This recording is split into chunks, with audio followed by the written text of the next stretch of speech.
Hi అందరికీ. మీ అందరికీ మనకు famous doctor Vikrant Singh sir ఉన్నారు కదా అండి. అయితే నేను విక్రాంత్ సింగ్ సార్ దగ్గరికి వెళ్ళిన, సార్ని కలిసిన. చాలా బాగా మనం డైలీ ఫుడ్ ఎలా తినాలి, ఎలా తింటే రోగాలు రావో అనే విధానం చాలా బాగా చెప్పాడు. అందరూ సార్ని ఫాలో అయితే కాస్త మనం ఆరోగ్యమైన ఫుడ్ తినగలిగితే మనకి రోగాల బారిన పడకుండా ఉంటాం మన అందరము.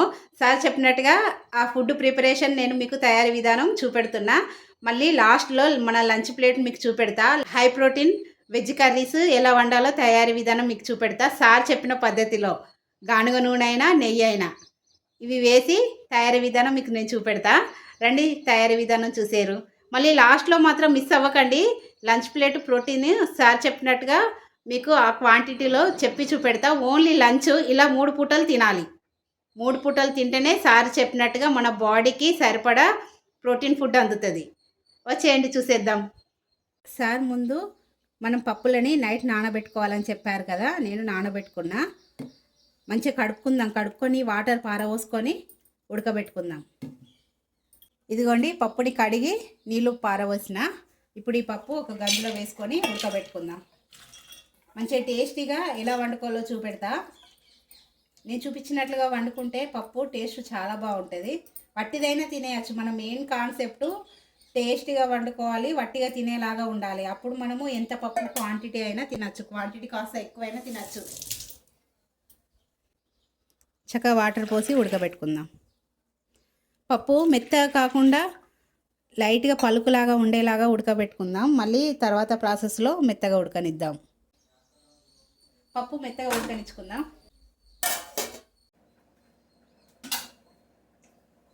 ఫైబర్ కోసం బెండకాయ కూర వండుతున్నా.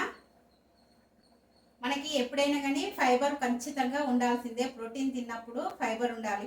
విక్రాంత్ సింగ్ సార్ చెప్పిన ఫుడ్ డైట్లో రోజుకొక వెరైటీ చూపెడతా. మీరు వండుకొని తినడానికి ఈజీగా ఉంటుంది. ఒక ఐడియా రావడానికైనా తప్పకుండా చూడండి. పప్పు ఉడికిపోయిందండి. నానబెట్టి ఉడకబెట్టినాం కదా, చక్కగా ఉడికిపోయింది, తొందరగా ఉడికిపోయింది. మనం పప్పుని నానబెట్టడం వల్ల ఒంటికి మంచిగా పడుతుందంట, అబ్జాక్షన్ మంచిగా ఉంటుంది. తప్పకుండా అందరూ పప్పుని నానబెట్టి ఉడకబెట్టుకోండి. ఇంకా ప్రాసెస్ చూపెడతా. చాలా కమ్మగా వండే విధానంలో మంచి టేస్ట్ ఉంటుంది. పప్పు వట్టిదే తినేయచ్చు. డాక్టర్ విక్రాంత్ సింగ్ సార్ చెప్పినట్టుగా నెయ్యి వేసి వండుతున్నా. పప్పులో నెయ్యి అయినా బాగానే ఉంటుందండి. కాస్త ఆవాలు, జీలకర్ర, ఎండుమిర్చి, ఎల్లిపాయలు. నెయ్యి వేసిన పప్పు టేస్ట్ చాలా బాగుంటుంది. ఎప్పుడైనా మీరు ట్రై చేయండి, సూపర్గా ఉంటుంది. ఇందులో కట్ చేసిన పచ్చిమిర్చి, ఉల్లిగడ్డ వేస్తున్నా. నేను చూపించినట్లుగా ఇట్లా వండుకోండి, పప్పు మస్తు ఉంటుంది టేస్ట్. కరివేపాకు వేసుకుందాం.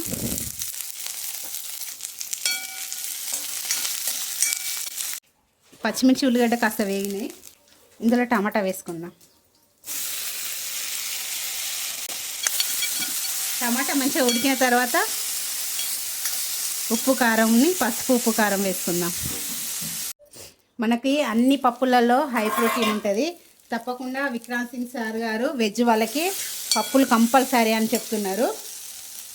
టమాటా ఉడికింది. కాస్త పసుపు. లాస్ట్లో లంచ్ ప్లేట్ చూపెడతా, తప్పకుండా చూడండి. ప్రోటీన్ది విక్రాంత్ సింగ్ సార్ చెప్పిన డైట్ది. డైలీ ఒకటి పెడతా. ఇలా ప్రోటీను ఉండేలాగా చూసుకోవాలి. 2 పూటలు తినేవాళ్ళు 2 పూటలు, 3 పూటలు తినేవాళ్ళు 3 పూటలు. ఈ రకంగా పప్పు వండుకుంటే బాగుంటుంది. తినడానికి కూడా ఎంత క్వాంటిటీ అయినా తినగలుగుతాం మనం. టేస్టీగా ఉంటే ఇష్టంగా తినగలుగుతాం కదా.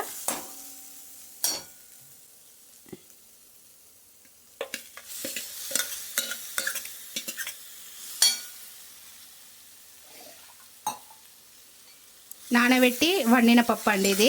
బాడీకి మంచిగా అబ్జర్వ్ అవుతుందంట సార్ చెప్పిండు, నానబెట్టి వండుకోవడం వల్ల. తప్పకుండా అందరూ నానబెట్టి వండుకునే ప్రయత్నం చేయండి. సరిపడా ఉప్పు వేసుకొని, కొత్తిమీర ఉన్నవాళ్ళు కొత్తిమీర వేసుకోవడమే. ఒక 5 నిమిషాలు మంచిగా ఉడకనిద్దాం. కారం ఉప్పు అంతా పప్పులో కలిసిపోయేలాగా. దీన్ని టమాటా పప్పు అంటారు, కారపప్పు అంటారండి ఈ రకంగా వండే పప్పుని మా సైడ్ అయితే. ఒక 5 నిమిషాలు ఉడకనిచ్చుకుందాం. చాలా బాగా ఉడికిందండి. మంచిగా చూడండి ఎంత బాగుందో, సూపర్గా టేస్ట్ కూడా భలే ఉంటుంది. ఇందులో కస్తూరి మెంతి వేస్తున్నా, ధనియా పౌడర్ వేసిన, అంతే అండి. పప్పు చాలా రుచిగా ఉండే మన కందిపప్పు తయారీ విధానం, చాలా రుచిగా ఉండే మన కందిపప్పు తయారీ విధానం రెడీ అండి. చాలా సింపుల్గా అయిపోయే మన కందిపప్పు తయారీ విధానం రెడీ. ఇక విక్రాంత్ సింగ్ సార్ చెప్పిన డైట్లో ప్రోటీన్ లంచ్ చూసేద్దాం రండి. అయిపోయిందండి మన విక్రాంత్ సింగ్ సార్ చెప్పిన లంచ్ ప్లేటు. రోజుకొక వెరైటీ అన్నట్టు, మొత్తం ప్రోటీన్ ఎక్కువ క్వాంటిటీ, రైస్ తక్కువ క్వాంటిటీ. నేను ఫైబర్ కోసం బెండకాయ కూర తీసుకున్నా, మళ్ళీ నెక్స్ట్ డే వేరే చూపెడతా. మనకు 100 గ్రాముల పప్పు కంపల్సరీ తినాలి, అప్పుడే ఒక 20 గ్రాముల ప్రోటీన్ వస్తుంది. పెరుగులో ప్రోటీన్ వస్తుంది, కాకపోతే మంచి బ్యాక్టీరియా ఎక్కువ ఉంటుంది. పెరుగు కంపల్సరీ వాడాలి. 2 ఎగ్స్లలో 6 గ్రాములు, ఒక ఎగ్గులో 6 గ్రాముల ప్రోటీన్ ఉంటుంది. 2 ఎగ్గులు కాబట్టి సరే 10 గ్రాములు వేసుకుందాం. ఈ బెండకాయ కర్రీ మెయిన్ ఫైబర్ కోసం పెట్టుకున్నా, ఎందుకంటే క్యారెట్ బీట్రూట్ లేదు కాబట్టి. లేకుంటే ఫైబర్ ఆప్షను క్యారెట్ బీట్రూట్ పెట్టుకోండి. ఎగ్గు తినని వాళ్ళు పన్నీర్ పెట్టుకోండి. ఈ ప్లేస్లో కాస్త ఫ్రై చేసి పెట్టుకోండి, బాగుంటుంది. ఆ రెసిపీ కూడా నేను చూపెడతా. బెండకాయ కర్రీలో ఒక 2 గ్రామ్స్ 3 గ్రామ్స్ ఉంటుంది ఈ కర్రీ క్వాంటిటీలో. బెండకాయ కూరలో మంచి ఫైబర్ ఉంటుంది, మంచిగా జీర్ణశక్తికి చాలా మంచిది. సార్ చెప్పినట్టుగా ఇది మనకి ఈరోజు మిడిల్ క్లాస్ వాళ్ళు తినే ఫుడ్ అండి ఇది మ్యాక్సిమం. రేపు మరొక వీడియోతో కలుస్తా. అన్నం మాత్రం క్వాంటిటీ తక్కువనే తినండి. మనకు సారు చెప్పింది మెయిన్గా అన్నం, రైస్, కార్బోహైడ్రేట్స్ తక్కువ, కర్రీస్ ఎక్కువ, ప్రోటీన్ క్వాంటిటీ ఎక్కువ. ఇవి మెయిన్గా చూసుకోవాలి మనము. మన సార్ చెప్పిన డైట్ ప్లాన్ ఇదే అండి. రేపు ఒక వెరైటీతోని లంచ్ ప్లేట్తోని ఉంటా. మనం 3 పూటలు ప్రోటీన్ తీసుకోవాలి. ఇది లంచ్ డైట్లో 30 గ్రాముల ప్రోటీను. ఆల్మోస్ట్ ఇవన్నీ కలిపి 30 గ్రాములు ఉంటాయండి.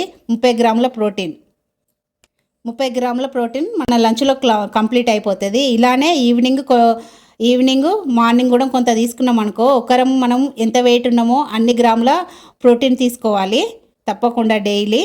ఫుడ్తో పాటు మంచి సి విటమిన్ ఉన్న నిమ్మకాయ అయినా ఫ్రూట్స్ అయినా ఏమన్నా తీసుకోండి, సి విటమిన్ ఉన్నాయి.